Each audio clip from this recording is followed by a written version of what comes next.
It's normal to think about whether it might be a good time to sell your investments. But this is a big decision, and there's a lot that goes into thinking it through. But if you decide that it's the right time to sell, there are some steps you can follow that make sure that you get the best result. Today, we're going to talk about whether it's a good idea to sell your investments and how to do it if you decide that it is. Before we get started, I want to remind you that I'm not a financial advisor, and this is not personalized financial advice. But there are some general rules of thumb you can think about when you're deciding whether to sell. One thing to remember is that a lot of people invest on a long time horizon, 5 years, 10 years, maybe even all the way to retirement. So whatever happened today, last week, or over the past couple months might not make that much of a difference, but that doesn't mean there's nothing that can happen in the short term that should change your point of view. Maybe you're invested in the stock of a company that is consistently underperforming the market. Maybe that company has brought in different leadership that's taking a different approach to the business and one that you don't believe in as much. And there are many other reasons too. But it's okay to reevaluate your investments to think about whether they still reflect your idea of the best way to grow your money. Another thing you might want to think about is, do you need liquidity, right? You want to invest for long term, but your financial situation can change, and maybe some of the assets you plan to keep invested for a long time, you now need to cover shorter term expenses. These are all reasons that people use when they decide to sell an investment. The important thing with an investment is to think about why you're buying it. You can do this when you start, or you can even look at your portfolio today and think, why do I have confidence or why do I not have confidence in these things? You can write this stuff down and even look at it in the future. Think about the things that you hope will happen and the things that you believe are giving your investments long-term value. And then think about the things that could happen that might make your investments less valuable than you expect. And when something happens that makes you a little bit worried about your investments, you can look back at that and say, have either of these scenarios come to pass? Do I still believe what I believed when I made this decision? And all this can help you avoid getting too emotional about your investments. Again, emotion is not a horrible thing to feel when you are talking about your money. It's your money, it's your future, it affects your retirement, and it affects your plan. You're sitting there expecting your money to do something over a period of time, and when it doesn't do that, that is okay to be stressed out about. There's even a concept to describe this called fear, uncertainty, and doubt, or FUD. You hear it a lot in crypto and tech investing. And basically, these are three of the most common emotions that people feel and might affect their decision to sell or buy in a situation where things are changing rapidly. So obviously, fear is a normal thing to feel if your money is seeming to evaporate. Uncertainty, you got to deal with it. It's normal for investing. If there wasn't uncertainty, everyone would know what everything was worth and you wouldn't be able to make any money. And doubts are the things that creep in when you don't have a plan that you feel confident in.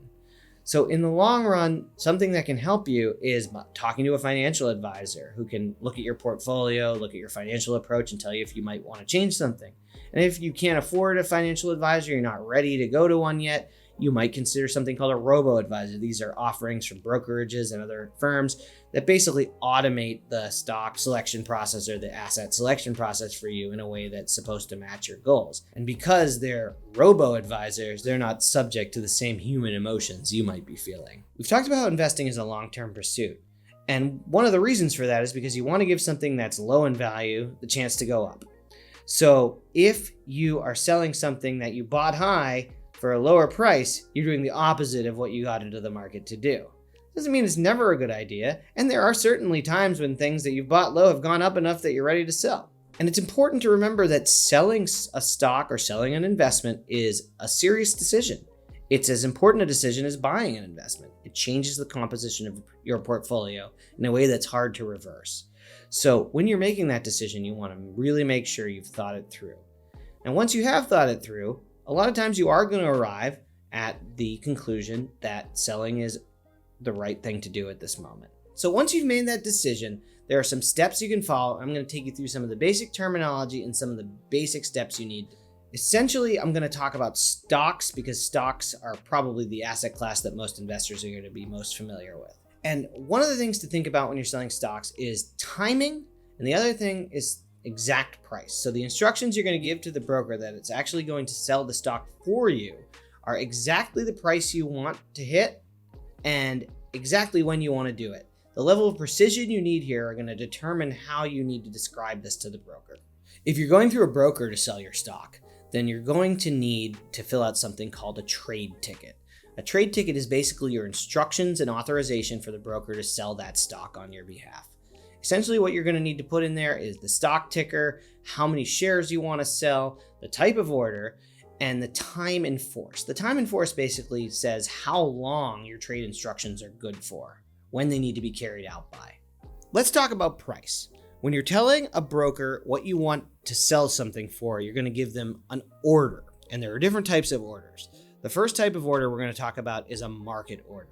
And again, these orders can also be used to buy, but let's talk about selling here because that's what this video is about. A market order is a request to sell a stock as soon as possible at the best available price. You use it when you want to unload the stock at any price. A limit order is a request to sell a stock only at a specific price or better. You use this when you're fine with keeping the stock if you can't sell it at or above the price that you want. And then there's a stop or a stop loss order. That's a market order that's executed only if the stock reaches the price you've set. You use this if you want to sell if a stock drops to or below a certain price. And then there's a stop limit order. A stop limit order is a combination of a stop order and a limit order, like it sounds like. A limit order is executed if your stock drops to the stop price, but only if you can sell at or above your limit price. Use this if you want to sell if a stock drops to a certain price, but only if you can sell it for a minimum amount. Let's go through some examples from NerdWallet's article on selling stocks. Say you have a stock with a current market price of $40. With a market order, the order will execute within a few seconds at market price. You may sell for $40, slightly more or slightly less. Stock prices can fluctuate in the time it takes to place and execute the order. The risk here is that your stock could sell at any price with no restrictions. With a limit order, you set a limit price and the order will execute only if the stock is trading at or above that price. If your limit order is for $41, your order will execute only if the stock trades at or above $41. The risk here is that you could end up not selling if the stock never rises to your limit price. With a stop loss order, you set a stop price and your order will execute only if your stock begins trading at or below that price. If your stop price is at $38, your order will execute as a market order if the stock price falls to $38 or less. The risk here is that you could sell for less than your stop price and there's no floor. Also, a temporary drop in price may trigger a sale when you don't want it to. With a stop limit order, you set both a stop price and a limit price. If your stop price is $39 and your limit price is $37, then your order will execute as a limit order at or above $37 if the stock's price drops to $39. The risk here is that you've added a floor, but if the stock drops below it too quickly, which can happen in a volatile market, you may not sell at all. Your choices for time and force depend on the order type, but here are some of the common options. Day means what it sounds like. The trade will cancel and order will expire if it's not filled by the close of market. This is typically the default. Good till canceled is another type. That means the trade remains active until it's filled or canceled, though brokers sometimes limit how long investors can leave an order open. Immediate or cancel is an order that must be filled immediately. Otherwise, the order or any portion of it that is not filled will be canceled. Fill or kill sounds dramatic, but it's typically used when it's trading a large number of shares.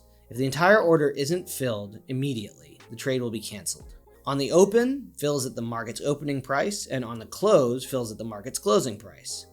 In most cases, it's fine to leave the default day order in place, but if you're more comfortable with trading, you may want to look at some of the more advanced options.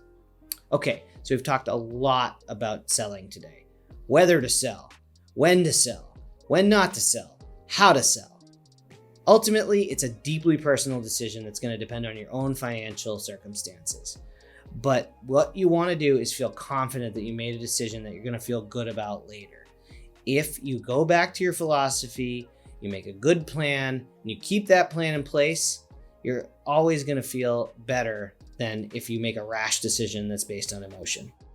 I'm Andy Rosen, an investing writer at NerdWallet. One thing to remember is that you don't have to sell all at once, even if you decide to sell. One method that can really help is called dollar cost averaging, and we have a whole other video on that you can check out. If you learned something today, please like and subscribe.